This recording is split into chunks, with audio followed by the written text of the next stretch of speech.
ദുരിതകാലത്തിലും കാരുണ്യത്തിന്റെ കൈത്താങ്ങ്. ആല പനങ്ങാട് സാഹിബിന്റെ പള്ളി ദുബായ് വെൽഫെയറിന്റെ മിഷൻ 2030 ഭവന പദ്ധതി പ്രകാരം ആദ്യത്തെ വീടൊരുങ്ങി.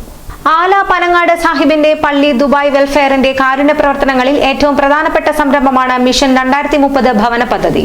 ആമണ്ടൂർ സ്വദേശി കുഴിക്കണ്ടത്തിൽ സെയ്തു മകൻ അക്ബറിനാണ് പ്രസ്തുത പദ്ധതി പ്രകാരം ആദ്യത്തെ വീട് നിർമ്മിച്ചു നൽകിയത്. മികച്ച സൗകര്യത്തോടെ നിർമ്മിച്ചു നൽകിയ വീടിന്റെ താക്കോൽദാനം സാഹിബിന്റെ പള്ളി മഹൽ ഖത്തീബ് സഹൽ ഫൈസിയും മഹല്ല് കമ്മിറ്റി പ്രസിഡന്റ് അഷ്റഫ് തരുപീടികയും ദുബായ് വെൽഫെയർ എക്സിക്യൂട്ടീവ് കമ്മിറ്റി അംഗം ഷാജഹാൻ അറക്കിലും ചേർന്ന് നിർവഹിച്ചു. വിദേശത്ത് ജോലി ചെയ്യുന്നവരുടെ ആ മാനസികാവസ്ഥയിൽ സ്വാർത്ഥതയ്ക്കപ്പുറത്തേക്ക് നിസ്വാർത്ഥമായ ഒരു മനസ്സ് ഉണ്ടെന്ന് ബോധ്യപ്പെടുത്തുന്നതിൻ്റെ ഏറ്റവും വലിയൊരു ഉദാഹരണമാണ് ഈ കാണുന്നത്. പ്രവാസികളുടെ മഹത്വം എന്തെന്ന് ചോദിച്ചാൽ അത് വാക്കിലല്ല, അത് ഇത്തരത്തിലുള്ള സ്മാരകങ്ങളിൽ അല്ലെങ്കിൽ ഇതുപോലെയുള്ള പ്രവർത്തനങ്ങളിലാണ് അതിൻ്റെ ഉത്തരം നമുക്ക് കാണാനുള്ളത്. നമ്മുടെ രാജ്യത്ത് പ്രവാസികളിൽ നിന്നും ഒഴുകിയെത്തുന്ന സമ്പത്ത് കൊണ്ട് വലിയ വലിയ കാര്യങ്ങൾ നടന്നു പോകുന്നുണ്ട് എന്നത് ഇവരെ പോലെയുള്ളവരെ കുറിച്ച് പഠിക്കുന്ന ഏജൻസികളും മറ്റും ഒക്കെ തരുന്ന റിപ്പോർട്ടുകൾ വായിച്ചാൽ തന്നെ നമുക്ക് മനസ്സിലാകും. ഒരു മനുഷ്യനെ സംബന്ധിച്ച് അവൻ്റെ ജീവിതത്തിലെ ഏറ്റവും വലിയ മാനസിക പിരിമുറുക്കം അനുഭവപ്പെടുന്നത് അവൻ്റേത് എന്ന് പറയുന്നതിൽ നിന്നും അകന്നു നിൽക്കുമ്പോഴാണ്. പരിശുദ്ധമായ ഇസ്ലാം അതിന് വലിയ മഹത്വം കൊടുത്തിട്ടുണ്ട്. അത് ഒരർത്ഥത്തിൽ ഹിജറ എന്നൊക്കെ പറയാൻ കഴിയും. പരിശുദ്ധമായ ദീനിൻ്റെ നിലനിൽപ്പിന് വേണ്ടിയിട്ട് നാടും കുടുംബവും ഒക്കെ വിട്ടു പോകുന്നത് മാത്രമല്ല ഹിജറ. ഇത് സ്വന്തം ആവശ്യത്തിന് മാത്രമല്ല, തങ്ങളുടെ ജീവിത പരിസരങ്ങളിൽ കാണുന്ന അവശത അനുഭവിക്കുന്ന എല്ലാവരിലേക്കും ഇവരുടെ ഒരു തുള്ളി വയർപ്പെങ്കിലും മാറ്റിവെക്കപ്പെടുന്നുണ്ട് ഓരോ ദിവസവും. ആ മണ്ണിലേക്ക് കാലുകുത്തലോടുകൂടെ ഇവരുടെ മനസ്സിന് തന്നെ ഒരു മാറ്റം വരികയാണ്. എത്രയോ ആവശ്യങ്ങളിൽ ഇവരുടെ സമ്പത്തിൻ്റെ തുച്ഛമായ ഭാഗമാണെങ്കിലും പങ്കാളിയാവാതെ അവർ ജനിച്ച നാട്ടിൽ ഒരാവശ്യവും നടക്കാതെ പോകുന്നില്ല.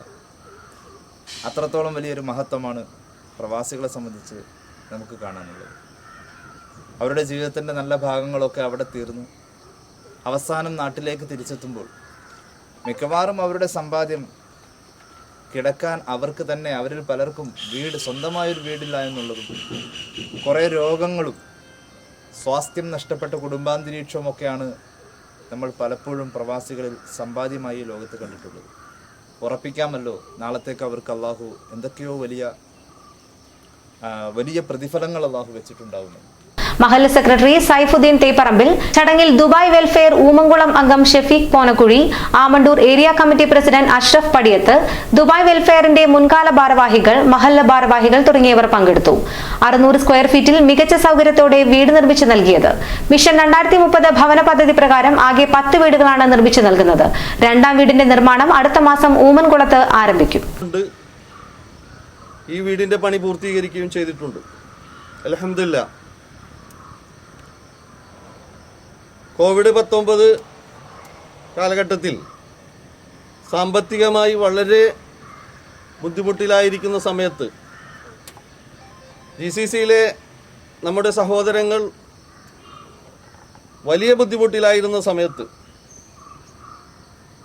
അവിടെ ജോലിക്ക് കൃത്യമായി പോകാനും ഒന്നും കഴിയാതെയും വളരെ മാനസിക സംഘർഷമുള്ള സമയത്ത് അവർ ഈ സ്വപ്ന പദ്ധതിക്ക് കല്ലിടുകയും അള്ളാഹുവിൻ്റെ അപാരമായ അനുഗ്രഹം കൊണ്ട് വളരെ കുറഞ്ഞ ദിവസങ്ങൾ കൊണ്ട് അത് പൂർത്തീകരിക്കാനും കഴിഞ്ഞിട്ടുണ്ട്. ഇതിലെനിക്ക് പറയാനുള്ളത്, ഈ സ്വപ്ന പദ്ധതി ആരാണോ ആവിഷ്കരിച്ചത്, ആദ്യത്തെ തുടക്കം ഒരാളുണ്ടാവുമല്ലോ, അവർ തുടങ്ങി.